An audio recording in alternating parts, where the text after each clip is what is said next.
Hello, it's Adam Kingswood, Kingswood Residential. I hope you're okay. It's just a quick video update for you now. We're at the end of week 2 under the current coronavirus lockdown.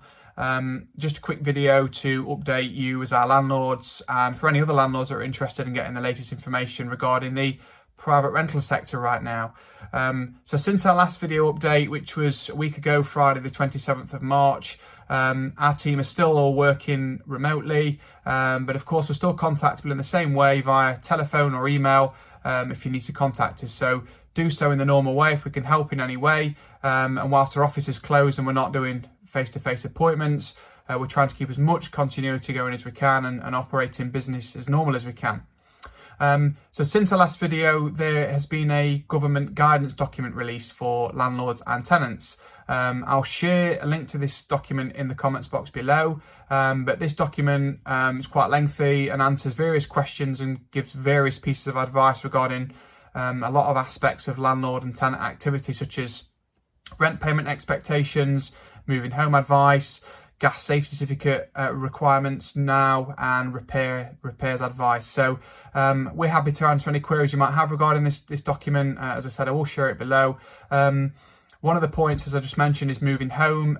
The latest advice is to only move home if it's absolutely necessary. So any properties that are currently under application, the guidance should be that landlord and tenants agree a mutually convenient date for the future for that to go ahead, or for it to be postponed for now. But if that can't be agreed, or there's an extreme circumstance where somebody needs to move home, then it can be done with social distancing in mind. So we're taking that into account with any properties we've got under application now and any prospective tenants that we're talking to, and we're following good government guidance. On inquiries, we're still seeing tenants inquiring. The market's not dead by any stretch, although it's quieter. We are still seeing inquiries come through, which is good. And we're integrating video tours now into the vacant properties that we're advertising. And we're seeing quite a few tenants want to seize now as an opportunity to secure their next rental home and get all the paperwork sorted with a view to moving in when it's safe to do so. We've actually let 4 properties this week and 3 last week from video tours where these prospective tenants obviously haven't even seen the property. So really encouraging to see that there is some activity there. And whilst these numbers are down on what we'd normally do per week, the market isn't dead, as I said, and people are seeing now as an opportune time to look for their rental property. Given that the advice is to not move home, we're starting to see and hoping to see for the foreseeable few weeks that we'll get less tenants give notice to leave, because obviously it's not really a right time to move. So, but there probably will be a build-up of vacant properties or properties being purchased that will be ready to come onto the rental market in weeks and months to come. So there might come to a point where there is a bit of an oversupply or more supply on the market than what there has been. The market's been starved of rental stock for months. It's been very dominant for landlords, with rents increasing and less stock, but we might see that that changes slightly and that there is a bit of a build-up of supply once normality resumes a little bit. But we'll have to see. If we can keep some properties ticking over in terms of getting them let or subject to contract and get some activity like we have seen this week and last week, then that's encouraging, and we want to try and seize as many opportunities as we can in terms of letting our clients' properties where we can. Moving on to a couple of legal points.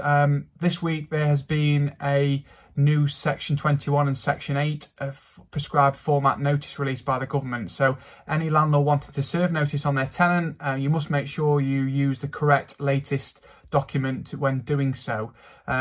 Interestingly, on the Section 21 notice, there is still a requirement like there was before for it to not be served during the first 4 months of a new tenancy. And of course now there has to be 3 months notice given to a tenant. So that effectively would create a minimum tenancy from a landlord from a new tenancy being 7 months, because it can't be served for the first 4 months, and then 3 months notice would have to be served. So important to note that tenants could still have a 6-month tenancy or break clause, which is quite common and normally the most typical type of agreement, but landlords would have to bear in mind the the 4+3 months scenario. We've been asked a lot this week about gas safety checks and should they still be done. And the advice right now is from the government is that yes, they should. There's been no relaxed laws regarding gas safeties to be renewed at the end of the 12 months. They can, however, be renewed 2 months before their expiry, and this has been the case for some time. So a bit like an MOT certificate works, you can get it renewed 2 months before its expiry, and the date of that certificate would be 12 months from the date of the previous certificate. So that can be taken into account. Obviously, you might experience issues with tenants not wanting to let you in because they're unwell or they're self-isolating, which is totally understandable, of course, but anything like this that does happen just should be documented in writing to the tenant, so there's a paper trail that this is the case, and that a gas engineer is not allowed in with a view to it being renewed just as early as it can in the future. 1st of April was a few days ago, and the 1st of April saw the introduction of the latter part of the MEES regulations, which is the minimum EPC E-rating regulation. So as of the 1st of April, all residential tenancies now should be an E rating or higher on the EPC.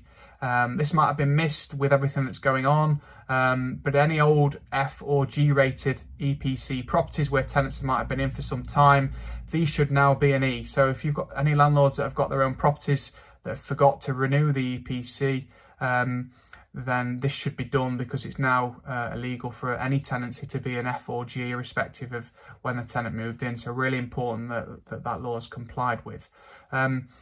That's everything for this week. Quick update, just covering a few points. As I said, we're contactable in the same way if we can help in any way. So do reach out to us if we can answer any queries.